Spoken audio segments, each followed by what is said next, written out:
JBNN keep you informed. I'm Michelle Jones. Before we get into the news, please remember to like, subscribe, leave a comment, and share the news with someone today. Now on to the news. Man in custody as police probe death of pregnant teenager found in St. Mary. A man has been taken into custody as investigators probe the death of the pregnant teenager whose body was unwrapped in a tarpaulin in Devon Pen, St. Mary on Sunday. He was arrested during an operation carried out Tuesday afternoon at his home, located along Sligo Road off Mountain View Avenue, St. Andrew. It is understood that the 39-year-old bus driver was taken to the location in handcuffs. He is said to be the sponsor of the deceased teenager, who has been identified as 16-year-old Jadine Gale, also known as Big Red, of Sligo Road, Mountain View, St. Andrew. The identification was made by her mother, who reportedly viewed photographs of the victim. Forensic investigators, the police, and the Jamaica Defence Force soldiers carried out checks at the property the two shared. Residents said they last saw the teenager, known to them as Jay, alive on Saturday. The St. Mary police were summoned to Devon Pen on Sunday after residents saw the tarpaulin over a precipice. Gail was dressed in a white t-shirt, blue underwear, and black socks, and has tattoos on the chest, thighs, and right shoulder with distinctive words J versus C and Labib and a cross on the chest. She is believed to be about 6 months pregnant. Investigations are ongoing. Trelawney police conduct a massive operation to capture wanted men. The Trelawney police today conducted a massive operation across the parish. Among the areas targeted were Bounty Hall, Wakefield, Deeside, Dormicky, and Bunkers Hill. The operation is targeting wanted men and illegal guns. The operation consists of 100 police and soldiers. We are heavily involved in the use of technology, including drones, informed head of the Trelawney Police, Superintendent Winston Milton. We are looking for wanted men who have migrated into the areas and have illegal weapons on them. We are also looking for all kinds of persons who are producers of criminal activities, including scamming and robberies, Milton said. Cardo shot and killed in St. Andrew. The St. Andrew South Police have identified a man who was fatally shot in the division on Tuesday. He has been identified as 34-year-old labourer Ricardo Anderson, otherwise called Cardo, of Seaward Drive, Kingston 11. It's reported that at about 9:45 a.m., explosions were heard in the vicinity of Anderson's dwelling. The police were summoned, and Anderson was found with what appeared to be a gunshot wound to the head. He was pronounced dead at the Kingston Public Hospital. No motive has been established in Anderson's death. The Hunts Bay police are probing the matter. Man who absconded prison sentence captured by St. Mary police. A man who absconded after being tried and sentenced to prison in his absence 3 years ago was on Monday captured by the police in St. Mary. O.J. Miles, a labourer of Long Road district in the parish, was apprehended during an operation along Main Street in Onoto Bay. He had been on the run since 2021. Acting Superintendent Anthony Wallace, commanding officer for St. Mary, says Miles was convicted for illegal possession of a firearm and assault of common law in relation to threatening a 16-year-old girl with a gun. The man had been given bail, but failed to show up for court and was sentenced in absentia to 9 years in prison. Body of Trelawney taxi operator found at his home. The partially decomposed body of a taxi operator was discovered at his Trelawney home on Monday. The deceased has been identified as Clive Goldburn, otherwise called Silk, of a Spicy Hill, Trelawney address. Reports are that after calls to Goldburn's phone went unanswered on Monday, residents went to his house but could not gain entry as the doors were securely locked. Members of the Jamaica Fire Brigade were called to enter the house, where the body was discovered and later removed to a funeral home. The Trelawney police do not suspect foul play. They are, however, awaiting forensic results to determine the cause of death. Police officers on court duty in Kingston Central Division barred from using cell phones. The use of cell phones by police officers assigned to perform court duties in the Supreme Court and all courts in the Kingston Central Division has been restricted. The directive took effect January 7. In a letter dated January 3, the Deputy Superintendent in charge of courts said the decision followed several complaints from judges and prosecutors about the blatant use of cell phones by police officers. The letter also raised concern about heightened distraction and reduced alertness of police personnel in carrying out their functions during court proceedings. The police are only permitted to use their cell phones during breaks or after adjournments. Family alleges negligence in death of 4-year-old Bustamante Hospital undertaking probe. The family of 4-year-old Alexandrina Jones wants the administration of the Bustamante Hospital for Children to be held accountable for alleged negligence, claiming that the hospital took nearly 2 weeks to notify them of her death following surgery. In a statement on Tuesday, The hospital said it has launched an internal investigation to review the circumstances surrounding the case. Social worker Watson, Jones's aunt, said that the child became ill in April and had been visiting the children's clinic at the hospital. She said her niece had developed cross eyes and had been vomiting frequently. Kid. So me know me can't get back my daughter alive, but the word need to be out. The doctor them down at children don't care. They neglect your kids. They're wicked down there. When I go down there, then they put on phone and not even pay attention to your kid. Them wicked down there, so. In the ICU on video call. Wicked people, them, bro. Them not a heart down there, so, bro. Oh, you feel know that somebody, but the thing mash me up mentally, fam. I'll be honest. Mash me up mentally, break me. No, some of that when them, the man cut my daughter yesterday, open to do the autopsy, the man say my daughter liver start decay. If my daughter did dead the 31st or the 1st, oh the hell she start decay already. She starts swell too. She starts swell her hand and her foot them as swell. Them people are down there so wicked. And them thing I need for out. We not keep it. Blood that come out her ears. Blood that come out of my daughter ears, that alone shows that she gone, she start drain. Show you that she gone long time. And then people are tell us pray. Me a pray, me a do everything. Things I would have see about my daughter. I just spend a Christmas with my baby. I'm just here for New Year's Day, the 1st of January, so I pick the dead. And the people know that the baby dead from a long time. But Father God not sleep. And them left from work and go home to feed them picnic. In December, she was reportedly referred for MRI, which allegedly revealed that she had a tumor at the back of her head and fluid at the top. Watson said the fluid was present on the tumor, which caused pressure on the child's spine. An emergency surgery was recommended and carried out on December 17. Watson said the family was informed that the surgery was successful and that the entire tumor had been removed. However, according to her, they were told that Jones needed to be sedated for 48 hours to allow the swelling to dissipate.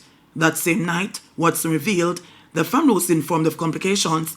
The shunt using Jones's surgery had become blocked, causing a buildup of fluid in her brain. Another operation was performed to drain the fluid. Watson said she was informed that Jones was barely responsive after this procedure. The doctor was telling us that we needed to pray, stimulate her, talk to her so that she could sense some form of similarity, because it was that she went into a coma after that. That's what they were saying, Watson said. She said the hospital pronounced her niece brain dead on December 31 and she was removed from the life support machine. However, Watson said an independent autopsy commissioned by the family revealed that her niece had died from blood clots hours after the surgery on December 17. Basically, we're actually talking to a dead baby over the period of time between the 17th, the 18th to the 30th, she said.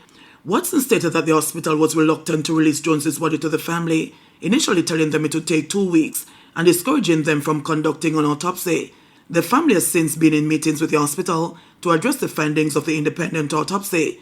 The Bustamante Hospital, in the statement, said it had already contacted the family involved, offering guidance on the matter. The family has been encouraged to submit a formal written complaint to facilitate a meeting with the relevant hospital teams to address their concerns directly, it said. The hospital further stated that it is committed to ensuring the high standards of care and patient safety while taking all concerns seriously. It added that it will continue to work closely with the family and relevant authorities to resolve the matter in a transparent and a timely manner.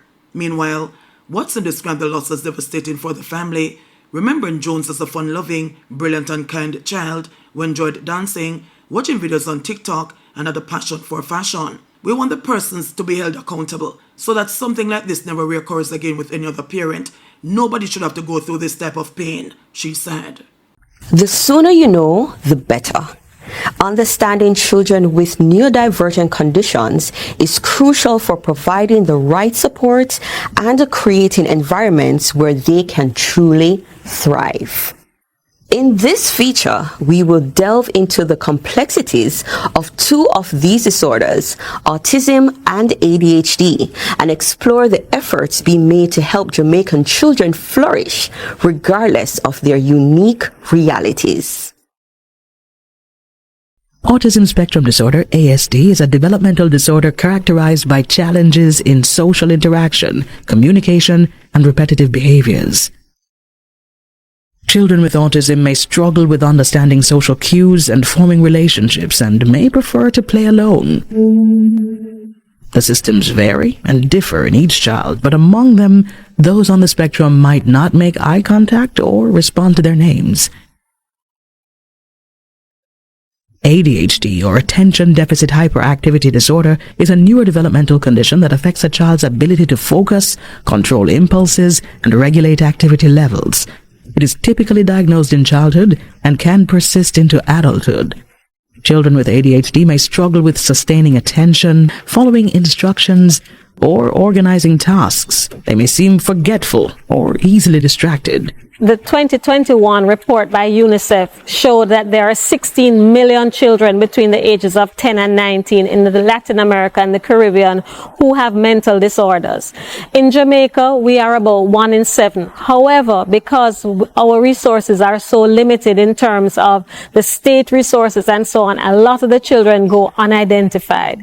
It is important that we identify our children early so that we can provide the necessary accommodations and interventions that they need to be successful. Early intervention is essential if you've identified any of the symptoms linked to autism or ADHD. Fortunately, there are advocates like the Z Learning Center, which has been a steadfast supporter of the Ministry of Education, helping to ensure that every child receives the necessary support. Once a parent comes in and we do an assessment, it is then sent to the Ministry of Education. So, for instance, a child who is in grade 4 who is assessed and is doing PEP, grades 4, 5, or 6. Once we do the assessment and the recommendation the child needs a shadow, or the child needs a scribe, or the child needs a reader, that is sent to the Ministry of Education, and they then provide the accommodations for the children. Established in 2015, Z Learning Center provides full psychosocial assessments for children on the autism spectrum and those showing signs of ADHD. We know that all children are capable of learning. They may learn differently, and they may learn not in the same way and the same day as a regular child. So we call children that we deal with predominantly neurodivergent children, as opposed to neurotypical children who are seen as a regular child. Early intervention programs are very important to assess the needs of a child, and that includes both psychosocial and educational assessments.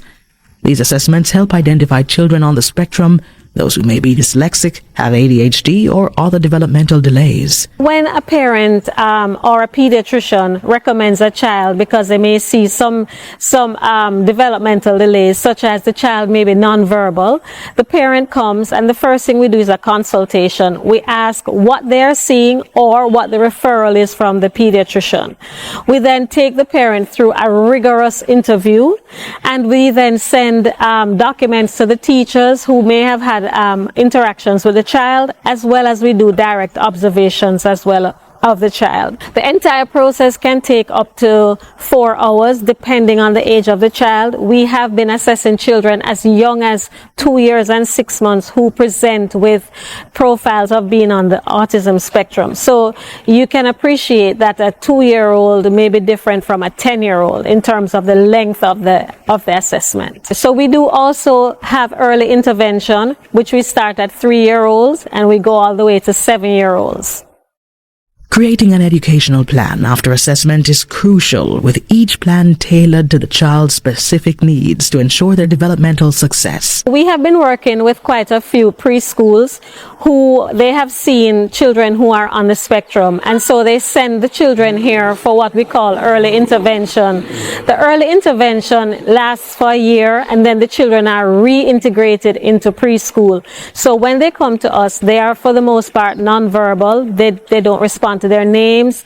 They don't maintain eye contact, which are, red flags as to a child being on the spectrum. We work with them, and then they are reintegrated into their regular preschool. It is important that parents are involved, because the school alone cannot help the child to be successful, because we need parents to be able to carry out the same activities at home. It's important to remember that while autism cannot be cured, children can learn to cope with the disorder and diagnosis. Similarly, intervention is available for the range of neurodivergent conditions children face. So the sooner you know, the better. Parents, Please don't be overwhelmed if you think your child is on the spectrum. It is not a death sentence.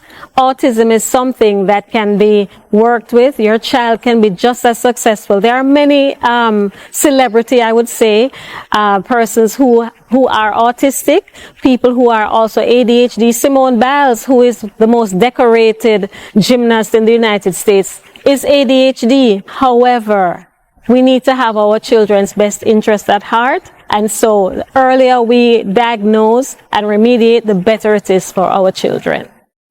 JBN will keep you informed. Please remember to subscribe, like, share, leave us a comment, and click the notification bell to receive our daily news items.